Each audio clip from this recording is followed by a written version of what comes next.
happen here. There's still no audio online. I guess, Shelley, if you could direct comms to post a message on the website just saying that we're experiencing some technical difficulties, and we are going to record the Microsoft Teams meeting, and that will get posted as soon as possible after the meeting, or tomorrow morning, I guess, at the latest. Yeah, audio now. And I'm just told that we have audio, so that is all good now. Okay, so we're gonna finish with the drainage. I told Dr. Strauss that I would give him a couple minutes heads up. I wanted the audio to be back on before we had his presentation. So we're going to move forward with Mr. Pettinger. I'm trying to think now. Teresa, I just don't have the name of the individual that had the questions, if that's been sorted out. Just 1 second.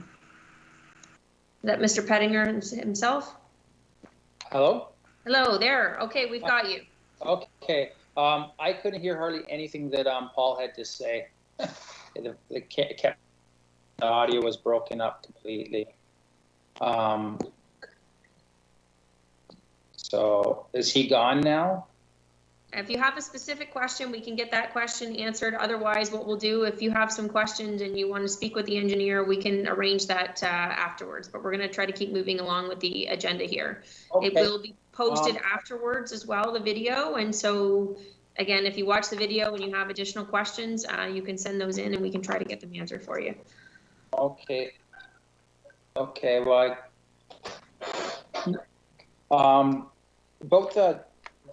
I guess right now we can ask questions about the design of the drain. Is that correct?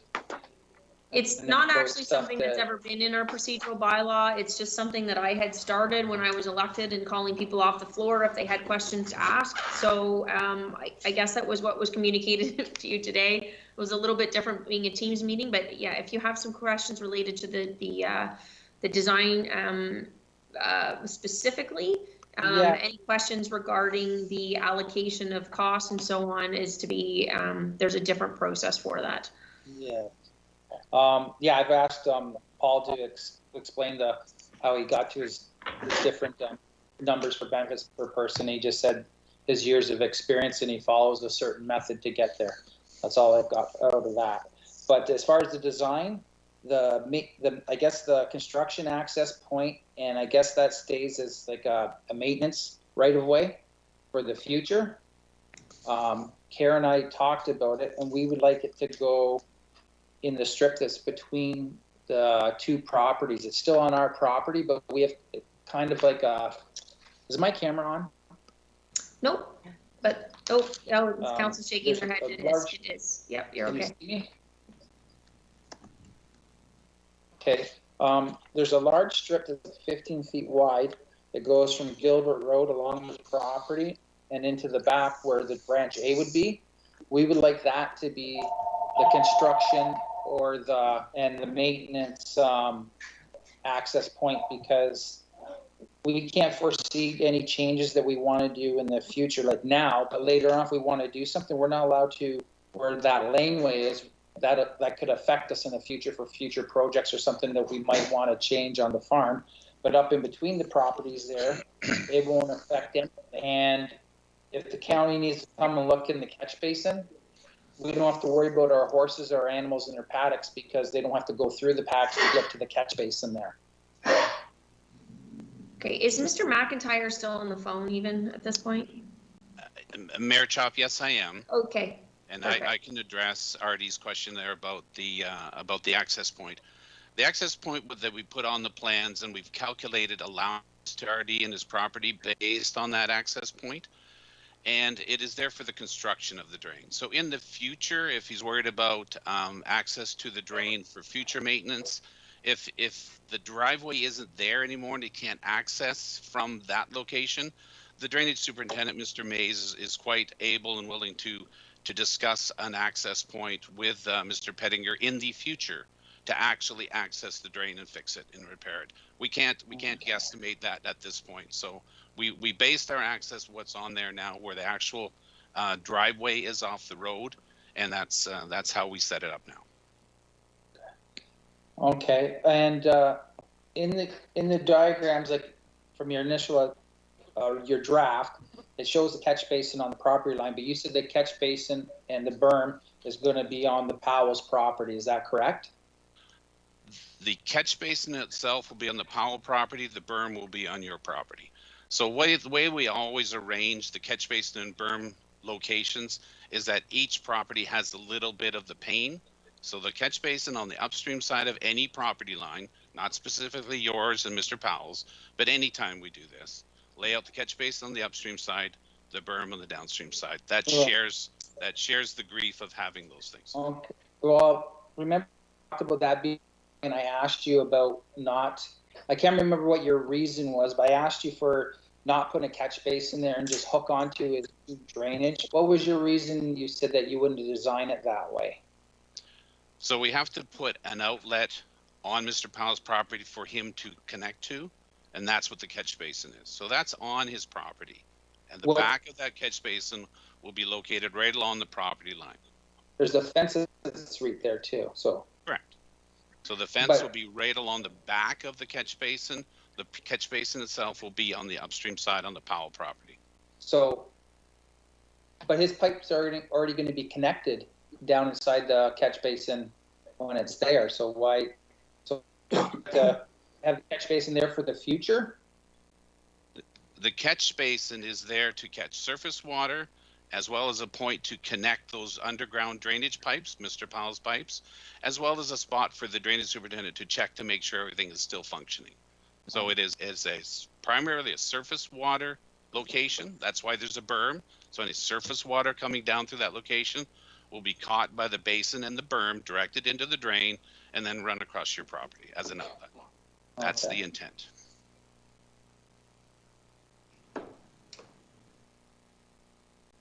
How, like the berms, how long is it going to be from east to west? It'll be about the height of the basin, and then it'll peter out. It'll grade out to the east and west to existing ground. So at this point, I don't know, but I'm going to say about 2 or 3 meters either way. Okay. Right. In your report, I just want to clarify. I did not say that I wanted the drain to catch the surface water. I said I just wanted it to take care of the artificial water, the water that Kevin Powell is gathering and dumping onto me. I did not say I wanted to catch the surface water. Okay. All right. Thank you. Anything further, Mr. Pettinger? So, okay, no, I guess we go to the next process, I guess, with the drain, I guess. All right, thanks for joining us. This I should have read at the beginning here. I just had a different set of notes, so my apologies. What I should have stated was just that all assessed owners have been sent notice of this meeting in relation to the Pettinger drain consideration, including a copy of the engineer's report and plans. Finally, if the report is adopted, all assessed or compensated owners identified in the engineer's report will receive further notice of court of revision, including the date and time of the hearing where any assessment appeals will be considered. So moving on, Mr. Mays, if you'd like to present your report, please. Through the mayor and to council and the general public that's here. In front of you have the Pettinger drain report for consideration. As you've heard from Paul McIntyre, he's the engineer of record that has prepared this engineer's report. It's council's duty to receive comments or take the comments that are received and determine whether or not to adopt the report and by passing the provisional bylaw, or the report could be returned back to the engineer with direction to make revisions. If the report is adopted, staff are required to proceed with the Drainage Act process, including the court revision and tribunal appeals as necessary. And once the appeals are done, then proceed with construction. Very short, high-level overview. The engineer was appointed in 2020. This is one of our faster reports proceeding in front of council, so I'm happy with the engineer on this terms. The total construction and engineering cost is the $54,730, as shown by the engineer. It's a very small drain, about 142 meters of 200 millimeter or 8-inch diameter pipe to resolve a drainage matters between basically two properties. With the Norfolk County has one road allowance that's contributing a little bit of runoff into the system. Hence Norfolk's nominal assessment identified in my report there. The issue with smaller projects like this, the engineering does account for the majority of the cost. It's just the process and legwork that is necessary to come to a complete report under the Drainage Act. In this case, it's nearly double the construction cost as the engineering and administration, which includes allowances, contingencies, and attending meetings such as this. So, and I'm also thankful for having this report at the start of the meeting. So I'll conclude my presentation at that end. Thanks, Mr. Mays. Any questions from council?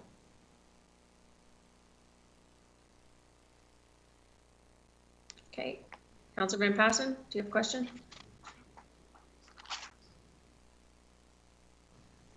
I don't have a question.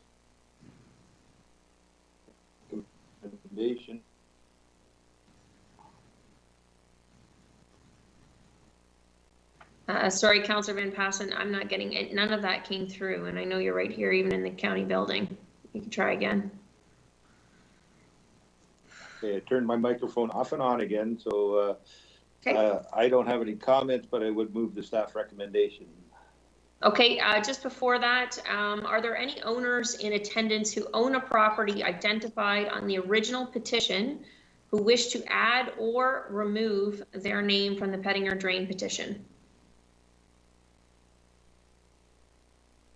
Again, is there anyone who owns a property identified on the original petition who wishes to add or remove their name from the Pettinger drainage petition? All right, in that case, I'll go back to Councilor Van Passen, who's moving the staff recommendation. If I could have a seconder for that. Councilor Taylor, all those in favor? And that motion is carried. Dr. Strauss, I believe,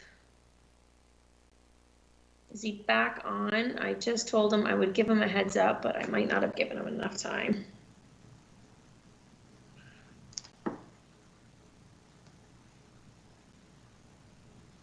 Okay, I don't think I've just given him quite enough time here, so we'll move on to the approval of the minutes.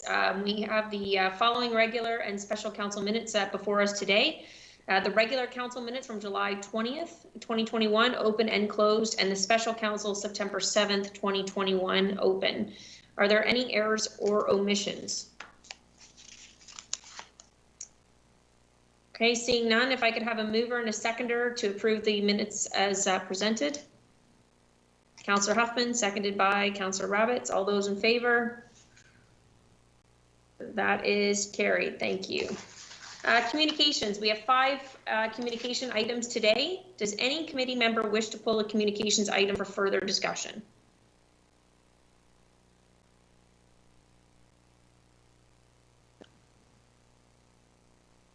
Okay, in that case, we have 9.1, which is an information memo regarding staff report EIS 2138, the decorative crosswalk policy, information memo regarding the 2021 credit rating, information memo for the property sale update, information memo for the temporary road closure, and information memo for the county medical building property sale update. Again, does anybody wish to pull any of those items? Okay, if not, if I could have a mover and a seconder to receive communications 1 to 5 as information.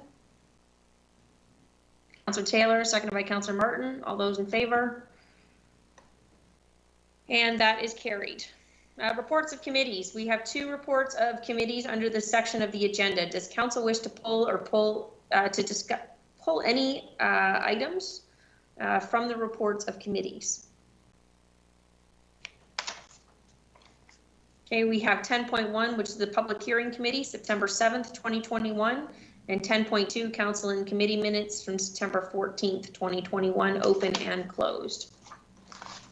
Councillor Michele, go ahead.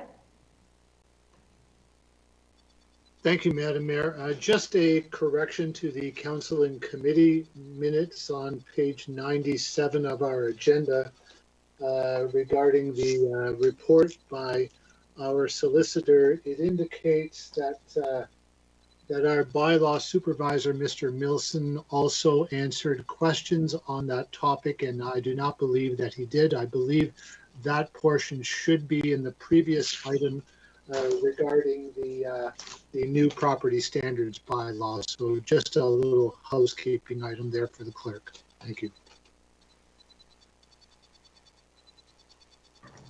Right.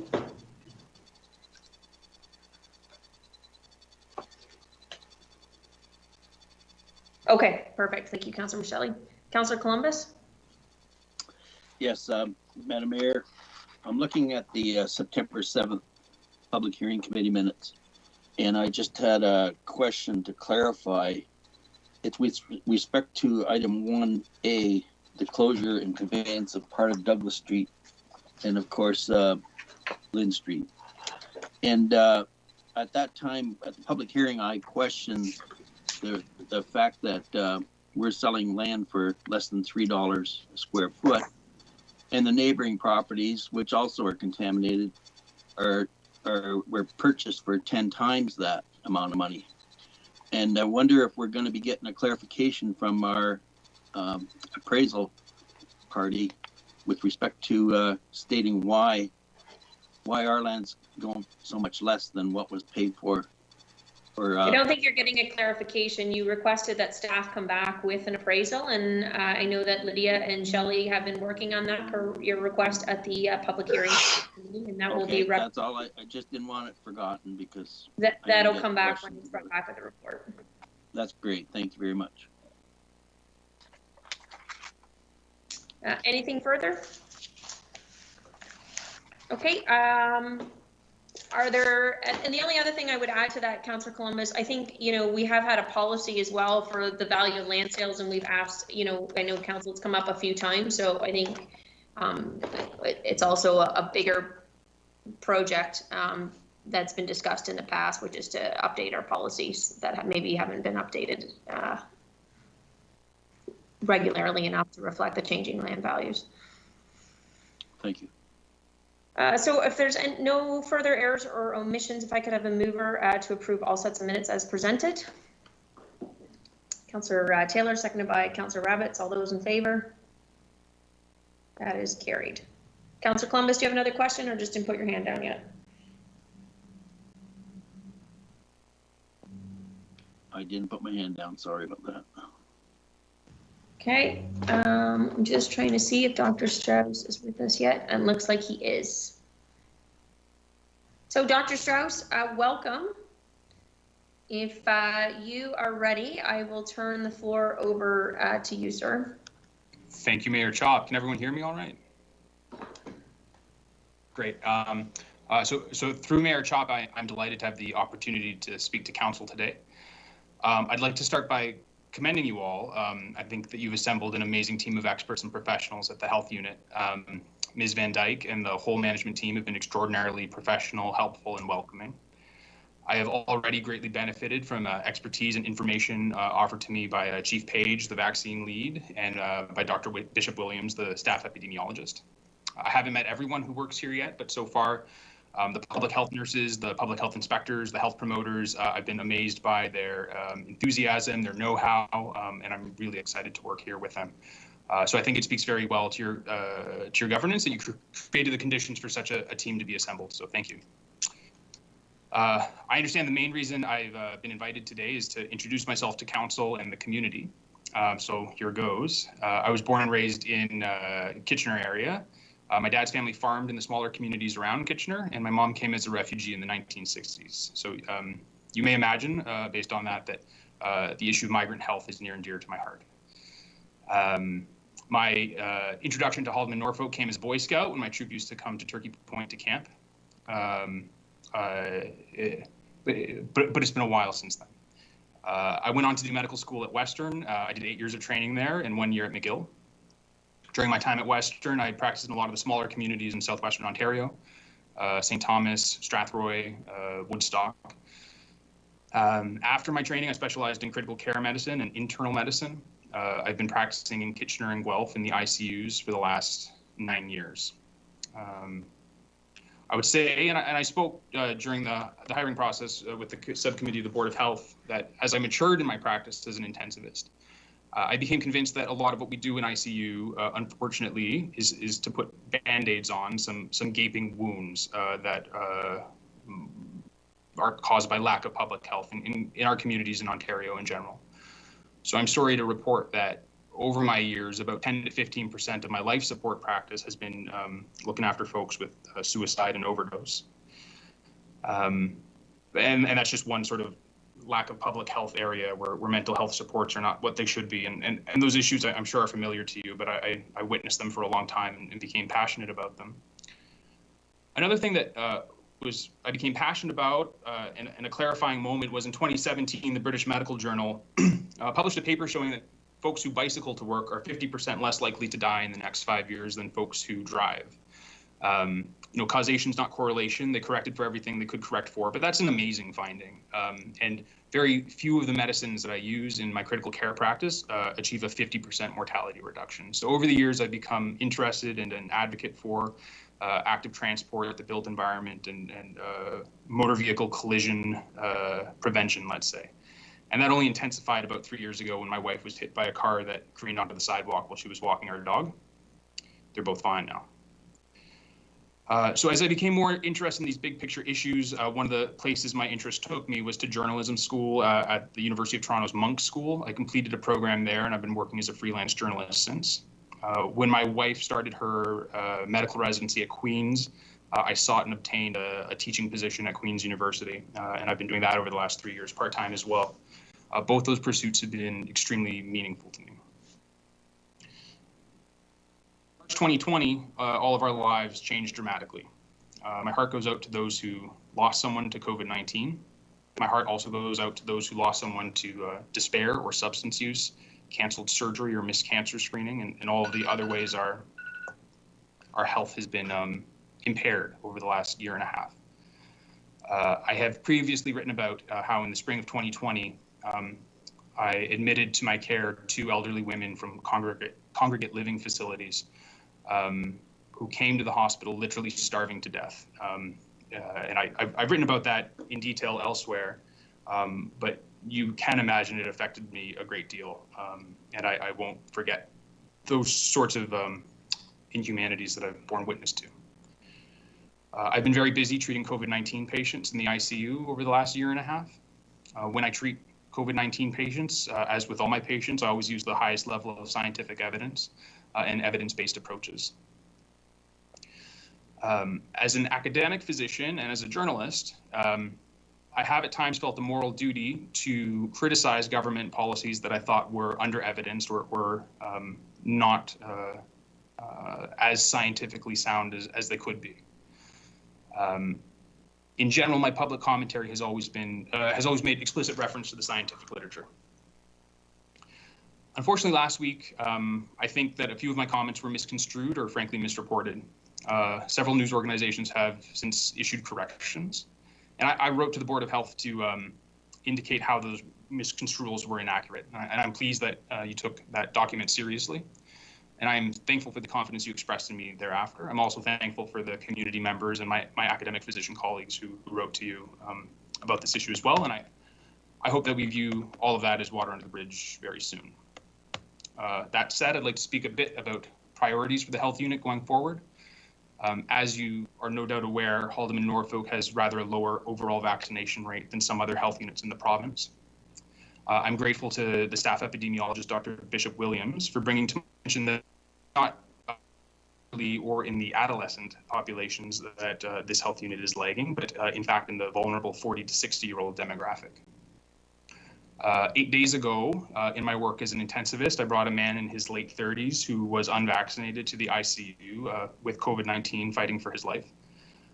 So I can tell you, based both on my eyewitness experience and also all of the published scientific literature, that I unreservedly recommend that folks in this cohort get vaccinated and do so quickly. And this will be a priority for me in my work with the health unit going forward. Prediction is a fraught field in infectious disease as in elsewhere. But I will make a dire prediction today, which is that if the mortality rate of COVID-19 is higher in Hallam and Norfolk in the coming months, it will be in that unvaccinated cohort of 40 to 60-year-olds. I think that they're very vulnerable. And I hope that community members who hear me make a prediction like that will afford me some measure of credibility. I know that I've been outspoken. They know that I've been outspoken. I've criticized government policy in the past, and some would say that I've been too transparent. But I hope everyone understands I wouldn't make an unreserved recommendation like that if I didn't mean it, and that will be my top priority moving forward. And I'm grateful for to the health unit who provided advice and support in moving forward with that priority. In terms of public health approaches in general, I want to indicate that we all want to prevent death from COVID-19, and vaccines are the absolute best way to do that. As I described in my statement to the Port Dover Maple Leaf, there is a lot of scientific literature already published over decades about how best to empower folks to make the best possible healthcare decisions for themselves and their family. And the evidence, which I referenced in that statement, is generally also in line with my clinical experience. That kindness goes a long way, personalized, contextualized conversations go a long way, openness to discussion from providers, openness to criticism, providers receiving criticism. All of that goes a long way in terms of being transparent and accountable. And I believe that sort of cooperative approach is the way forward. I also believe that as an acting medical officer of health, I am charged with protecting all facets of public health. Having gainful employment, proper housing, ample social connection, physical activity, these are all commonly termed social determinants of health. And I think that we have to bear all these things in mind when we consider implementing COVID-19 mitigation measures. So thank you for giving me the time to introduce myself personally and also in broad strokes, how I think about public health.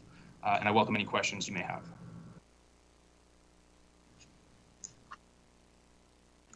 Councilor Martin, go ahead. Thank you, Mayor Chop. Through you to Dr. Strauss. Dr. Strauss, thanks for coming today. I have two questions for you.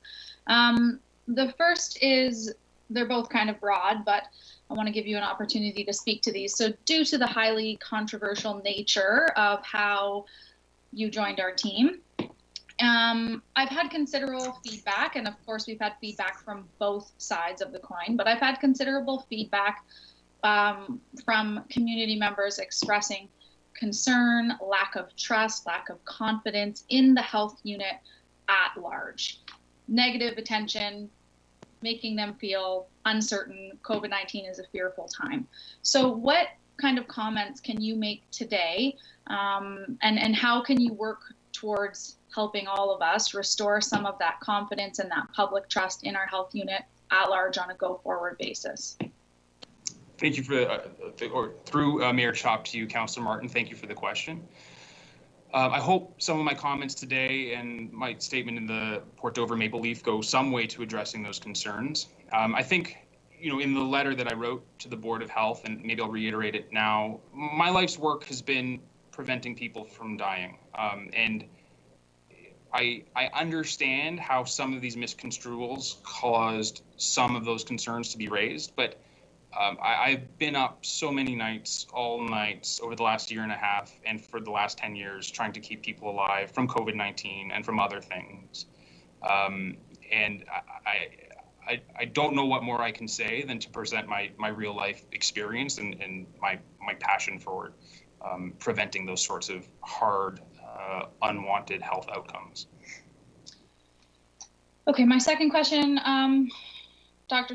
Actually, I might tack on a very quick, brief third one, but my second question for you surrounds some conversations that I've had with our staff directly in the public health unit.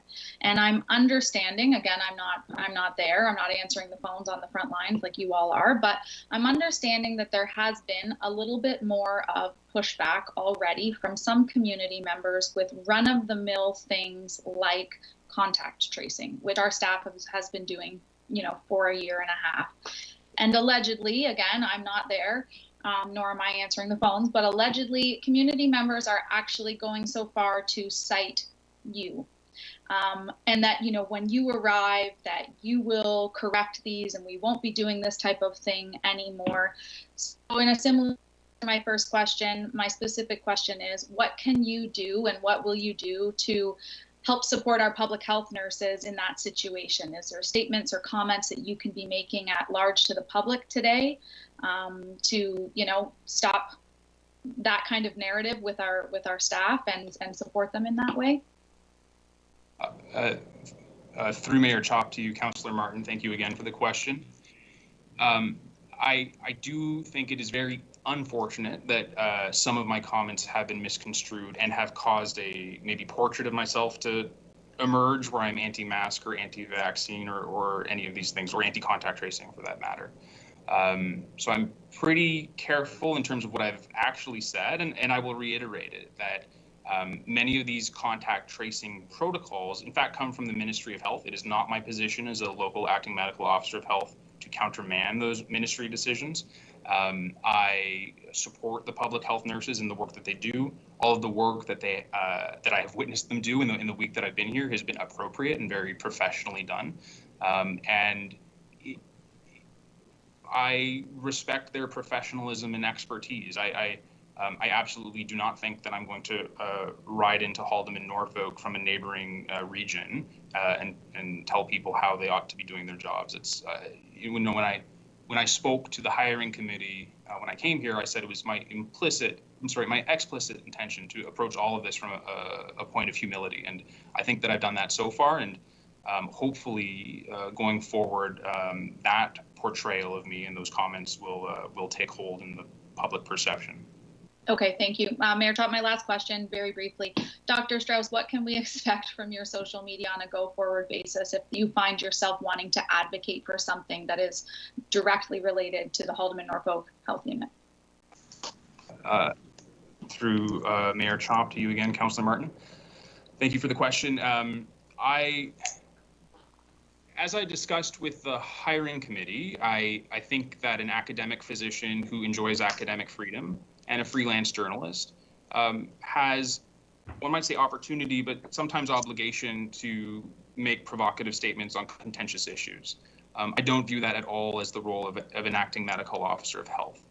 So I wouldn't say that I have cognitively ironed out every detail, but it is clear to me that the social media presence ought to reflect the new role. So as I mentioned in my Port Dover piece, eye-catching analogies may have been part of my social media presence in the past. They no longer need to be. And if I have, and whereas, you know, in the past, if I had criticized the province, I didn't have a lot of other avenues, or if I had criticized provincial measures in the past, I didn't have a lot of other avenues to raise those criticisms. So far, I must say I have found my other colleagues, both in the Ministry of Health and the other medical officers of health, to be consummate professionals, and we've already engaged in open discussions on this point. And I don't see much reason that I would have to be writing eye-catching analogies on social media. So again, I don't have every detail ironed out, but I can tell you I take the new role very seriously, and I expect my social media presence to reflect that role. Okay, thank you for answering the questions. Councillor Van den Riesche, go ahead. Thank you, Mayor Chop. Through you, Mayor Chop, to Dr. Strauss, I thank you for being here today and answering some questions, especially we are in the midst of the fourth wave. For me, the most important issue, and I think the most important issue out there for our constituents, is the idea of vaccination. How are you going to go about, since we are so low, of promoting more vaccinations, getting out there and actually promoting that? How are you going to go about doing that? Through Mayor Chop to you, Councillor Van den Riesche, thank you for the question. Again, I will emphasize that I approach the new role with humility, and Chief Sarah Page and all of the staff here have already been tackling this question for a year and a half in the particular context of Haldeman, Norfolk, and I'm far from in a position on week one of the job to tell them how to improve. So I'm interested in brainstorming with them strategies. I know that amongst themselves, the team had been talking about, prior to my arrival, to having town hall meetings, and I'm very excited to pursue that. I'm excited to write further on the topic, having some experience in writing. But any moves that I make on that point will be in consultation both with the public health unit staff and also my colleague medical officers of health in neighboring regions. It would go a long way, though, for the public to hear from you how you emphasize vaccinations and how it's prudent for people to go ahead and get those. We have other things that are going on. How do you handle? There are people now coming up and saying they don't have to disclose anything because you're here. If a person or a school has contracted COVID, how do you go about making sure that is all contact traced and that the public is well aware of what's going on? Beyond explaining in an open forum such as this one that I am first of all, it is not even within my power to mandate that we would stop school tracing or a contact isolation. And were it in my power, I would not avail myself of that power. So again, I have to unfortunately say that some of my comments were misconstrued, and I expect that contact tracing and compliance to contact tracing will continue in the health unit. Thank you. And also I'd like to say that all of us have our own views, but we must keep them controlled in the sense of we have a responsibility to the public for their general health and their welfare as well. So I know you will continue to do that, and I know you will follow the rules that have been set down by the province of Ontario. Thank you. Councillor Columbus, go ahead. Thank you, Madam Mayor. Matt, you had mentioned just a few moments ago that your social media presence ought to reflect your new role. And I know that came up during the interview question period. And I'm really pleased that you've made this public statement because it is important with all the feedback that we had with respect to some of your social media placements that you had put forward. Anyway, that part's been answered, but as you may recall, we had a Section 22 order when the first part of COVID came out a year and a half or so ago, and our medical officer of health put that Section 22 order in place. There was no consultation with the Board of Health on this. It all of a sudden just showed up. In the future, if there would have to be a Section 22 order placed by you, would you consult with the Board of Health, or at least the chair of the Board of Health, to ensure that everybody's in step with the right thing to do? Through Mayor Chop to you, Councillor Columbus, it is my intention to consult with the Board of Health as much as possible when that appears necessary. I do understand, and I'm new to the role, I don't want to speak out of turn, but sometimes Section 22s are, I shouldn't say routinely made, but in terms of folks. If I could interrupt, Dr. Strauss, I think Councillor Columbus is referring to the class orders as opposed to, I think people fail to realize just how many individual Section 22 orders are issued and outstanding. So I think he's just referring specifically to the case of a class order itself. I understand. Yes, let's use, for example, the migrant farm worker program in Section 22 order. Thank you, Mayor Chop, and through you to Councillor Columbus. I think that boards of health have an important and consultative role to play in those sorts of decisions. And I began this deputation to you today by commending, I think, your wise governance. And so I would look forward to receiving advice from the Board of Health on such matters, with the caveat that it could be foreseeable that sometimes a Section 22 class order would have to be made on an urgent basis. In such an instance, I would attempt to consult with the board chair. But yes, in general, your advice and support is always welcome. Sounds like we're going to be on the right track. Thank you. Councillor Hoffman, go ahead. Thank you, Mayor Chop. Through you to Dr. Strauss. Welcome. Thanks for joining us today. Many of the questions that I had have already been asked and answered quite well, and it makes me happy to hear some of the answers. And I just want to say that I look forward to you leading the community in terms as a whole, and looking at all of the social determinants of health. I know that obviously COVID-19 has been very predominant in all of our lives for the past year and a half, but there are also very other important things going on. And like you said, we have an opioid crisis, and we still need to deal with people who are living without shelter. And I look forward to your experience and bringing some of those things forward in terms of looking at a wraparound procedure for all of the residents of Haldeman, Norfolk. Thanks. Thank you. Thanks very much, Councillor Huffman. Any further questions from the board? Well, thank you very much for joining us today, Dr. Strauss. I hope that I'm sure the community appreciated the introduction here. So it's a bit unusual to have you come to a council meeting. It just sort of made it procedurally a bit easier here for you just to make this presentation. But we look forward to seeing you at the next Board of Health meeting, which of course is the first Tuesday of every month. So we look forward to seeing it then. And thank you again for joining us. Thank you all. Have a good day. Thanks. If I could have a mover and a seconder to receive Dr. Strauss's presentation as information. Councillor Huffman, seconded by Councillor Taylor. All those in favor? And that is carried.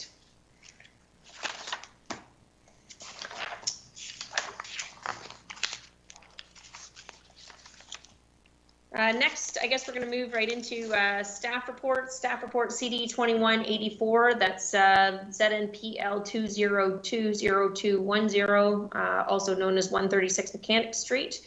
And Mohammed, I believe this is your report.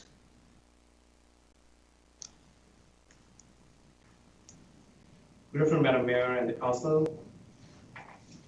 The proposal is for 3 blocks townhouses with a total of 15 units. The townhouse units and an existing single detached residential building will be managed by a condominium corporation. As Madam Mayor already mentioned, that this will require the existing zoning to be changed from urban residential type 1 to urban residential type 4. And that will also include a special provision. The special provision will permit the existing single detached dwelling within the proposed R4 zone, and the whole development will be considered as a single lot. A public hearing was held by Council on February 2nd, 2021, and this is to provide information and receive comments for the proposed development. Staff and agencies, including development engineering and NPRCA, have provided their comments with no concerns, and we did not receive any public input for this proposal. In terms of planning process, a block boundary adjustment will be required between the subject land and the westerly land, which is also owned by the applicant. Staff recommends that this would be a condition in the form of a holding provision for the subject land. The proposed zoning change is consistent with the Provincial Policy Statement 2020 and the county's official plan. Therefore, staff recommends that the application be approved with the holding for the reasons set out in the report. Thank you, and I'll be happy to answer any questions. Thanks, Mohammed. Any questions from council? Seeing none, is there a mover of the staff recommendation? Councillor Michelli, seconded by Councillor Huffman. All those in favor? And that is carried. Next report, staff report CD 2187, that's ZNPL 2021188, the estate of William Archibald Mayo. And Nicole, I believe this is your report. Yes, through you, Madam Mayor. This is an application proposing to amend the Norfolk County zoning bylaw by changing the zoning at 1408 Norfolk County Road East from agricultural to hamlet residential to facilitate the severance of 2 hamlet lots. The subject lands have approximately an area of 42 acres, and the majority are actively farmed. It does contain a single detached dwelling with farm-related structures, 3 of which are in close proximity to the existing residential dwelling. The application was heard at the public hearing meeting held on September 7th, and no public comments have been received to date. Agency and department comments are provided in Appendix G for the report, and there are none of significance to note. Staff would note that 2 severance applications, BNPL 2021-194 and BNPL 2021-195, were heard by the Committee of Adjustment as it relates to the proposed, and both were approved with a condition that the zoning bylaw amendment was also completed. Planning staff support the recommendation of approval for this proposal as it meets the intended purposes of the applicable provincial policy and official plan. I'm happy to take any questions. Any questions from council? All right, thanks, Nicole. Is there a mover of staff's recommendation or an alternative? Councillor Taylor, seconded by Councillor Columbus. Any further discussion on the matter? All those in favor? That is carried. Staff report CP21-90, OPNPL 202-1082 and ZNPL 202-1083, 11 Yager Avenue. And Nicole, I believe this is your report as well.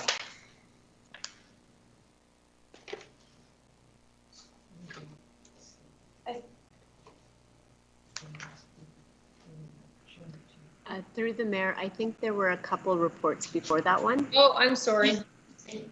I jumped way down there. I moved my page and I didn't realize. My apologies. Sorry. Next is staff report CD2188, ZNPL 202-1121, Lockhart's Odyssey. And Nicole, I believe that is your report. Yes, through you, Madam Mayor. This is an application proposing to amend the Norfolk County zoning bylaw by changing the zoning at 14 Norfolk County Road 13 in Cortland to permit a 632 square meter open outdoor display area under a canopy structure for the display and sale of recreational boats. The current zoning is industrial. The application proposes a zoning bylaw amendment to address deficiencies related to that zone, as well as existing special provisions that apply to a larger area within the Cortland industrial area. The application was heard on July 6th through the public hearing process. No public comments have been received, and agency and department comments were provided in Appendix H, but there are none of significance to note.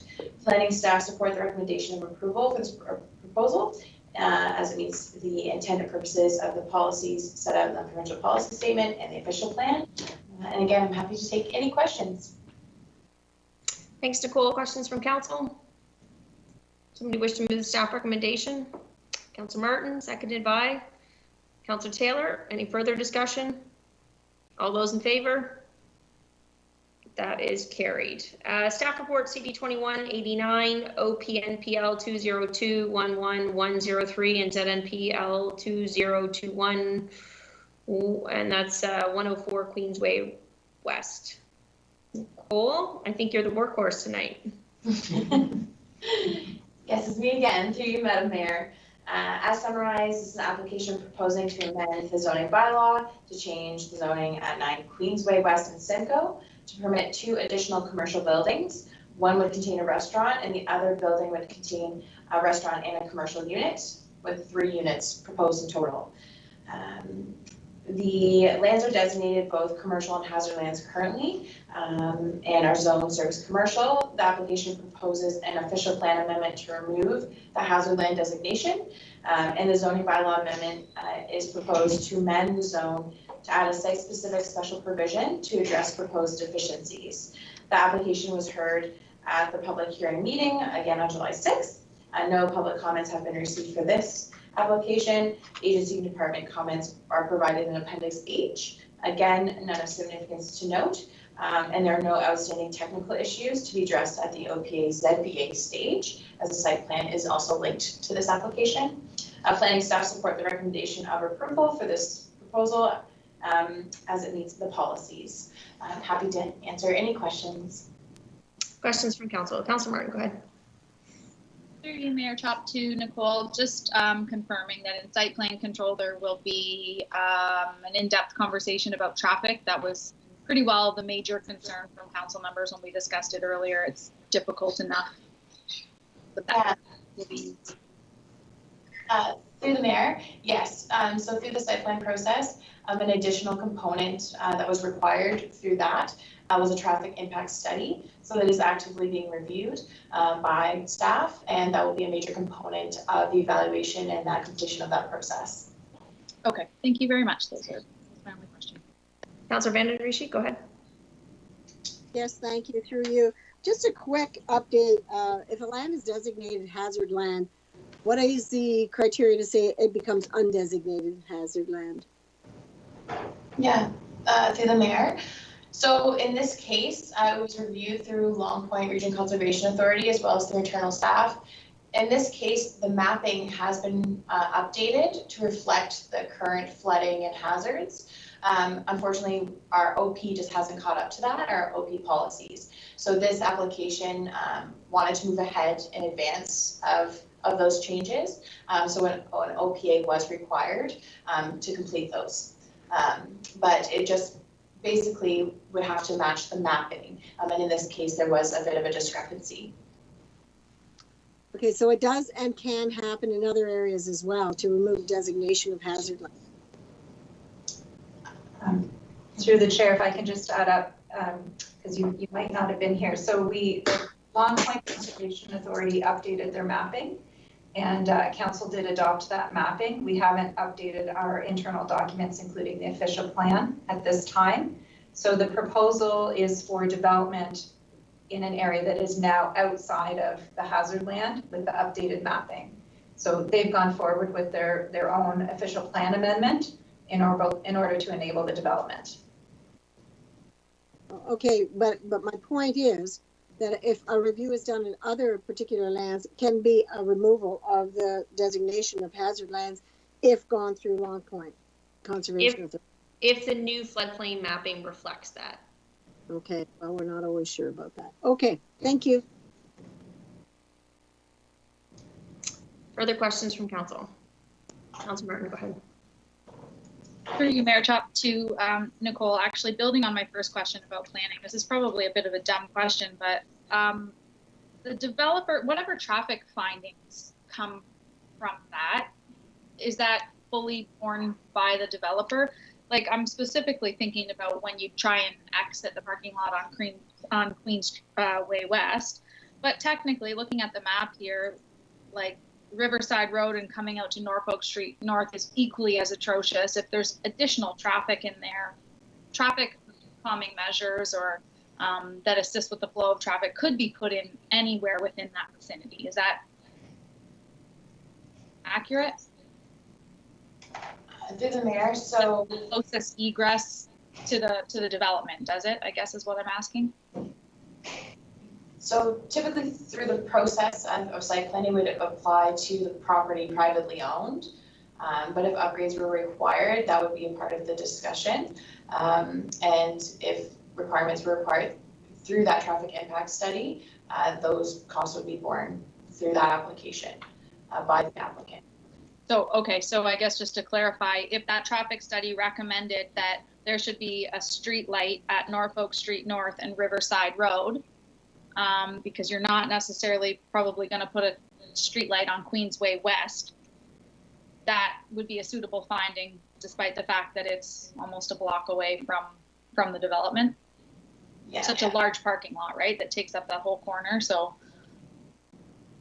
Yeah, so through the mayor, yes, so it would depend on the findings, but if that was a part of the traffic upgrades required for the site plan, that would be all addressed through the site plan agreement and that site plan process. Thank you.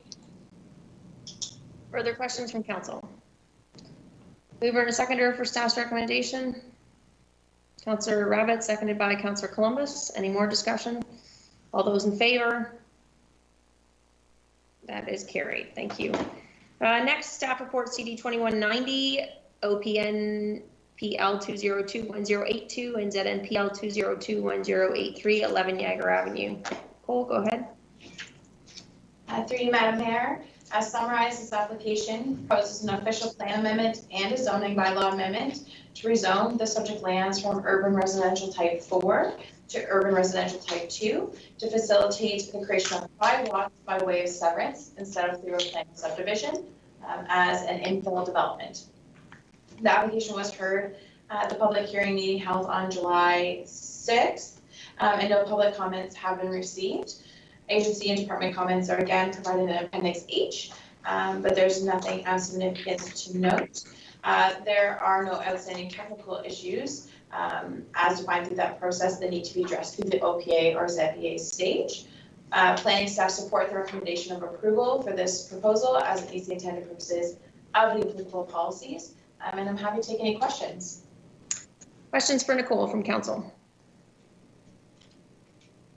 Okay, seeing none, could somebody like to move the staff recommendation? Councillor Rabbit, seconded by Councillor Michelli. Any further discussion on that? All those in favor? That is carried. Thanks very much, Nicole. Next is staff report CD 2196 at NPL 2021172, Stephen and Leslie Lockstein and Jennifer. Caterino, I believe this is your report. Yes, thank you, Madam Mayor. This is a garden suite application recently presented at this September 7th public hearing. Since that meeting, no additional feedback or comments have been received from the public. The technical issues have been addressed and planning staff are recommending approval of the temporary use bylaw. I'm here to answer any questions, Council. Any questions for Jennifer from council? Okay, if I could have a mover and a seconder then for staff's recommendation. Councillor Columbus, seconded by Councillor Huffman. Any discussion on that? All those in favor? That is carried. Next is staff reports CD 2199, OPNPL 2021070, and ZNPL 2021071, DeVos severances. And Mr. Wilson, I believe this is your report. Thank you, Madam Mayor. An application has been received to amend the official plan to permit the creation of 4 lots. That's 4 severed and 1 retained by way of severance instead of through a plan of subdivision. Concurrently, there's a zoning bylaw amendment application requesting to rezone the subject lands from agricultural to hamlet residential to facilitate the creation of the 4 lots.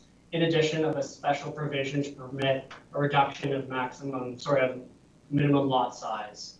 The application was heard at public hearing meeting on July 6, 2021, and no public comment was received. Agency and department comments are provided in the appendix of the report, and there is none significance to note.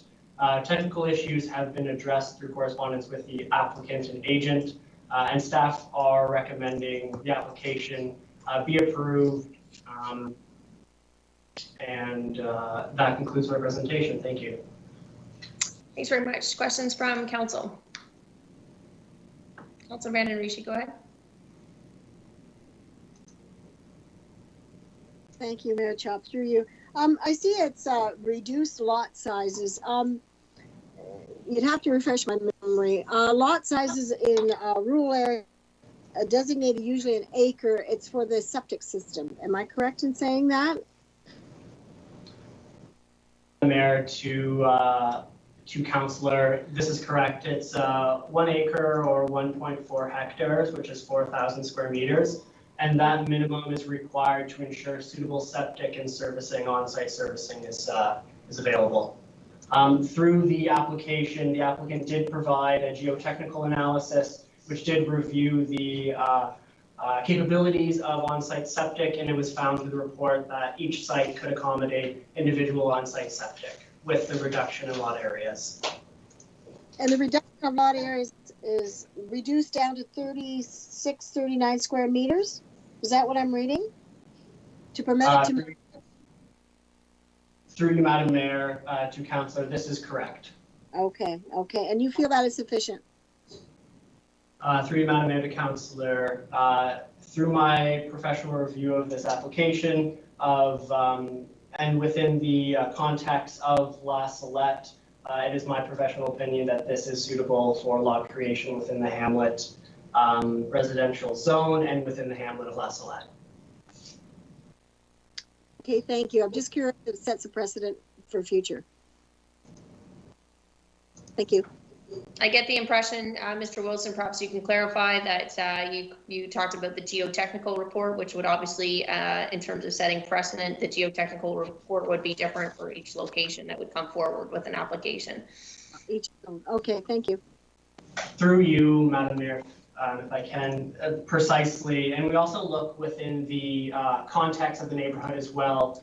We want to make sure that lots are within character and comparable to the surrounding areas. And as you can see, or through the mappings provided, Last Let does have varying lot sizes. So these lots in and of itself would be quite large for the character of the community. So then that boils down to whether it can supply on-site servicing, which we are quite confident based on the report provided. Councillor Columbus, go ahead. Thank you, Madam Mayor. Scott, we've got nearly 60 pages of hydrological assessment study on these lots. Did we request that? Did we really need that much material to make a planning decision? Almost 60 pages? Through you, Madam Chair, to Councillor. Good question. I think at the end of the day, it's a matter of what the agent has requested through that retained services consultant. From staff's perspective, more material is better in terms of my review, but at the end of the day, I do rely on whatever materials were provided. My initial review of that report does indicate that I think the extent of how long this was because we were looking at 4 separate properties. Usually it's just one that's required from these because it's usually a single severance or maybe even 2. So the length might be as a result of that. Thank you for the clarification. Further questions from council? Somebody wish to move staff recommendation? Councillor Van Passen, seconded by Councillor Columbus. Any further discussion on that? All those in favor? And that is carried. Moving on, staff report CD 21-100 ZNPL 2020232 80 Patterson Street. And Mr. Wilson, if you go ahead again. Thank you, and through you, Madam Mayor. An application is proposing, or this application is proposing to rezone the subject lands from urban residential type 4 to urban residential type 5 to permit the development of a 3-story, 9-unit apartment building. It has been indicated that these apartment units will be dedicated to the rental stock within Simcoe. In addition to the rezoning, the subject application is proposing 6 special provisions to address development constraints and design limitations on site. The application has been reviewed in terms of compatibility and within the context of the area. The application was heard at public hearing on July 6, 2021, and public comments were received. Staff did address technical issues in the comments outlined in the from members of the public included in the report. The agency and department comments have been provided in the appendix of the report, and no concerns have been raised. It's staff's opinion that the application complies with the PPS 2020 and is considered infill and intensification and conforms to the general intent and purpose of the official plan with the urban residential designation. It's staff's opinion that, or staff support the recommendation of approval of this proposal. We would note that we would be adding a holding provision is proposed on the subject lands to ensure appropriate servicing infrastructure is allocated and a site plan agreement is registered. If there's any questions, I'd be happy to answer. I can't see Councillor Taylor, but I believe he was the one that raised some of the parking concerns last time. Any questions for staff? Any questions from anyone else from staff at this point? All right, does somebody wish to move the staff recommendation or propose an alternative? Councillor Rabbit, seconded by Councillor Huffman. All those in favor? That is carried. Next is, thanks Scott. Moving on now, staff report CAO 2174. That's in regards to the return to chambers. And Mr. Klingenberg, I believe you are going to be presenting the report. Thank you, Mayor Chop. Through you to council, the staff report before you on page 364 of the agenda provides an update on council's return to the chambers based on a 4 phase approach. The report outlines some of the challenges that staff has faced in returning to council. One of them is particular the partial in-person, partial virtual council member attendance. Is not part of the phased approach returning to council chambers, but I wish to provide a little bit of clarity to that. It can be considered for circumstances such as if a council member wishes to attend a meeting but is also monitoring symptoms at the same time and cannot make it into the chambers once it reopens in phase 1. It can still be a possibility, and we are also open to revisiting the matter should we have, with the tech upgrades outlined in the report with the TVs, it might be easier for the chair to chair the meeting and make it easier for some equivalent conditions. So that is an additional footnote to the report.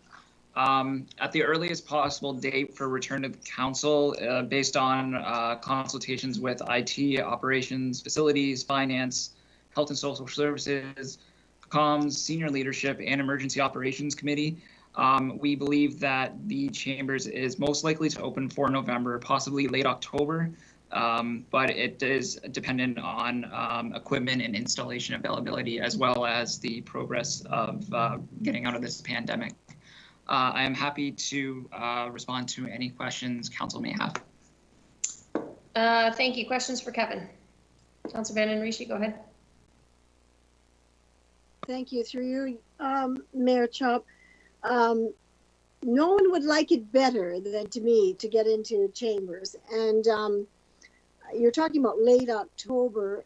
The idea is it's a technical thing. We're trying to update things and get things fixed up, and maybe even the roof. I don't know.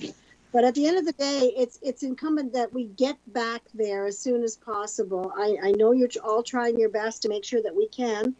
If we can start going into public facilities, as long as we're double vaxxed, into facilities such as arenas and libraries and other facilities, then I think it's time we, as councillors, get back to chambers. So, whatever we can do to get there as quick as we can is my comment, and hopefully, and I have no questions except I just want to get back because we have too many problems as it is right now. So, thank you.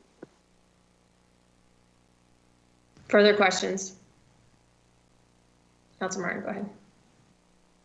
Through you, Mayor Chop. I don't know if this is just me, but firstly, I have a black screen that says Trisha Gibbons, so if that's anyone else, it'd be nice to get that changed. My question is, what are we looking for to roll on to the second phase of that, when we start to bring in our committees, when we start to have the public come in? Obviously, COVID and where we're at as a community will be a large factor, but what is the threshold we're looking to meet? And do we have a bit of a timeline for when we would advance the plan after November? Through Mayor Chop to Councillor Martin, we are for winter 2022. Some of to get in moving into phase 2. It's outlined a little bit in the report to provide a little bit of extra coverage, including the ability to have more staff in there. We're maxed out with the 6-foot social distancing. So when we get so many people in the chambers, it's going to be difficult, and the space is not conducive to having too many temporary workstations there. So it is largely based off of the provincial guidelines, and as they ease, how we can go into the next phase. It is our timelines past phase 1 are quite dependent on those conditions. I see Teresa also has a further comment. Go ahead, Teresa. Through Mayor Chop to Councillor Martin. So just to provide a little additional context, so phase 2 is with respect to bringing our public advisory committee members back. We do anticipate that's going to happen fairly quickly after we get council back, but there's still, pieces we need to work out about public coming into our building, finding a way to provide them access, doing screening of that. So we just wanted to get council back and make sure everything was working here as we build those pieces on. So we do feel that public advisory and advisory committees will be back, probably, shortly after council, within a month. And then the third phase is finding a way to provide in-person public participation. So if we're still at the 6 feet distancing, it may be simply that we find a way to maximize some room in here to allow deputations to come in one at a time to present. But again, it's looking at that spacing, determining, again, access to the meetings, physical access to the location, contact tracing, screening. As soon as the 6 feet distancing is lifted, that's going to be a new ball game for us to fast track better participation. But we just weren't prepared for all those public pieces for this report, but we are actively working on it behind the scenes. And just to clarify, it's not winter 2020. I guess it is kind of December, January, February. We're hoping to have all those pieces worked out. But we want to get back here. Trust me, Councillor Van den Driesche, I want to get back here as much as anyone. Thank you. Okay, any further questions? If not, if I could have a mover of staff's recommendation. Councillor Taylor, seconded by Councillor Michelli. Further discussion on that? All those in favor? That is carried. Thanks to the clerk's department. Moving on now, staff report CAO 2171. This is the authority to discuss settlement for Klonmel Castle's Ontario Land Tribunal appeal, and I'm not sure who is presenting that at this point.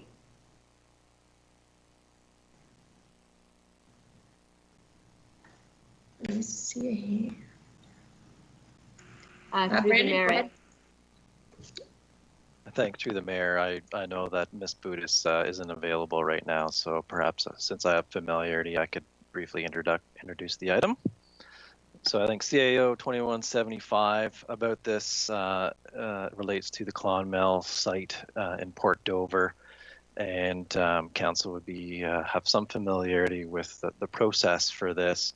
But essentially, our legal direction is once we have a Ontario Land Tribunal hearing that is upcoming, and we have, if there is any settlement with parties, in this case, there's an appellant being the landowner, and there is a resident group that was part of this as well, and we've come to an arrangement that's being presented to the tribunal in October.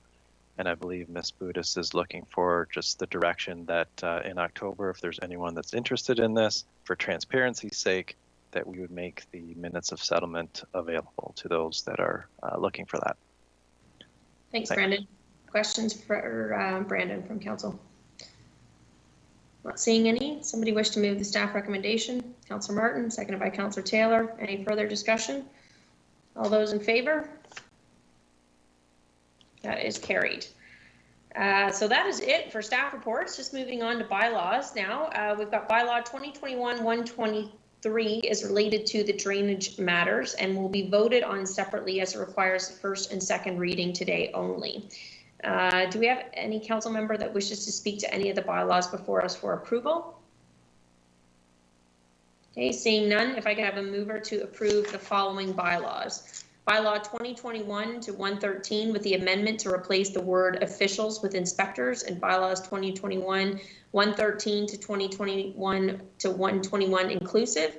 Bylaws 19Z 2021 to bylaw 27Z 2021 inclusive, and bylaw 5 OP 2021 to 7 OP 2021, and that the bylaws be signed by the mayor and clerk and affixed with the corporate seal. Mover and a seconder. Councillor Taylor, seconded by Councillor Huffman. All those in favor? That is carried. Thank you. And if I could have a mover and a seconder to provide the first and second reading to bylaw 2021-123 regarding the Pettinger drain. Mover, Councillor Martin, seconded by Councillor Van Passen. All those in favor? And that is carried. No motions on the agenda today. Are there any notices of motion from council? All right, seeing none, looks like we're at general announcements already. Before I turn the floor over to council, I just want to wish, or not wish really, but say a big thank you to Miss Darlington for stepping up and taking on the role of interim CAO while we waited for the arrival of Al. And Shelley, you did an incredible job. I know you had a full plate without adding all of the CAO duties on top of it. So thank you very much for taking that on over the last couple months. Is there anything else from council today in general announcements or from staff members? Councillor Shelley, go ahead. Thank you, Madam Mayor. Through you, I am hoping that, as I previously mentioned, that Mr. Godby might give us a water update along with the progress of the removal of the Concession A Bridge. Okay, let's finish just the actual general announcements, and then I'll come to him at the end and can give you an update. Councillor Huffman, no pitch for the Waterford Pumpkin Fest? Well, I mean, we still have a little bit of time before I will be letting everybody know all about it. And it will be quite an activity this year. As you know, for the last couple of years, everything had kind of been shuttered. So it looks like we're getting the parade back this year, the car show, the fireworks. There's going to be entertainment, and they're getting their footing again. So shout out to all of the great volunteers who do that. So we're looking forward to everybody joining us in Waterford for Pumpkin Fest the weekend after Thanksgiving. Awesome. I just thought tonight might give people a little something to look forward to over. Well, actually, and I can do a shout out too, and the committee is really encouraging the whole town to get involved with decorating houses this year. They do have a bit of a contest going, but just for community inclusiveness, they really want people to decorate their houses this year and get the spirit going at Pumpkin Fest again. So awesome. Yeah, it was nice to see that road closure in there. Thanks so much. Councillor Taylor? Thank you, and through you, I was able to take advantage of the community household hazardous waste event in Simcoe there over the weekend, and it was a very smooth operation. And I'd just like to say thanks to all the staff that were involved in that and made it a success. I know there's a massive uptick in appointments after that meeting with Mr. Godby announced that it was happening still, and there were appointments available. So it was a smooth process, and just like to thank staff. I think there's another one coming up in Langton, but I don't want to hazard a guess as to the date, so I don't screw anyone up. When Mr. Godby does his little presentation there on upcoming works, he might want to just mention that. So, Councillor Van den Riche. Yes, thank you. I'd like to let the people know, the constituents in Ward 2, that we're continuing to look at speed signage, because I know that was a discussion we had, and there was going to be some sort of committee to move forward about talking about signage, and that's very important, especially to some of the people that are living on highways, the speeds, especially with children. The other thing I'd like to say, thank you that the arenas are open. A lot of people are quite happy to be able to use our facilities, and that there are rules coming down from OMHA, and that people will have to take note of those, as well as any rules that we will be having to follow as well. So thank you.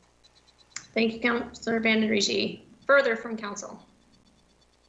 All right, Mr. Godby, you're up. I'm hoping maybe we can keep this sort of condensed, and maybe moving forward in the future for the public works updates, we could look at something for council in sort of a memo format, to be just something very brief from yourself to be included with the agenda. So it's just there and part of the record. But the floor is yours. Councillor Huffman, did you have another general announcement? No, sorry. I was just going to say I really would like that. I like that idea of having it in a memo form, so we can go back and look at it if we have any questions. So it's a good resource to have. Thank you. Perfect. Yeah, just looking for general updates in there, just on where some of the large public works projects are sitting for when constituents ask questions, and then councillors, like Councillor Huffman said, have something to reference as opposed to the verbal updates at the end. But that said, the floor is yours. Yeah, thank you, Madam Mayor. Actually, after our meeting last week, we did have some more conversation about that internally with staff. So I didn't have a whole big spiel prepared for today, because you're going to get it in writing all in October. I don't know, Councillor Michelle had referenced an update on the water. Other than what I had talked about last week, there wasn't really much else at this point on that issue. The Concession A bridge, we are still waiting to get a firm timeline on that removal. We've had a bit of issues getting the contractor scheduled to get in there, but it is still should be proceeding in the next couple of weeks. I guess just on the notion of getting everything into a proper written format, it would be coming forward, I believe, under your communications coming forward starting in October. Just be a high-level summary of all the projects that we have on the go and where things are at, kind of key milestones. In addition to that, we have been working with our comms team to add some of this to our website. There are various updates that get posted by them under the, I believe it's under construction notices or construction activity on the website, where you can look at the individual projects and kind of get an update from the project managers as things are coming along there. So I'm not sure how much I recognize I don't want to ramble on about various things this evening. So if there's anything in specific that you want me to talk about now, otherwise I can't do that. Otherwise, it'll be coming in October in your communications. The only other thing I would specify now is October the 9th is the next household hazardous waste event scheduled in Langton. Okay. Perfect. Thanks, Jason. Appreciate it. Thank you, Jason. Any further announcements from council or anything, last opportunity, or staff members?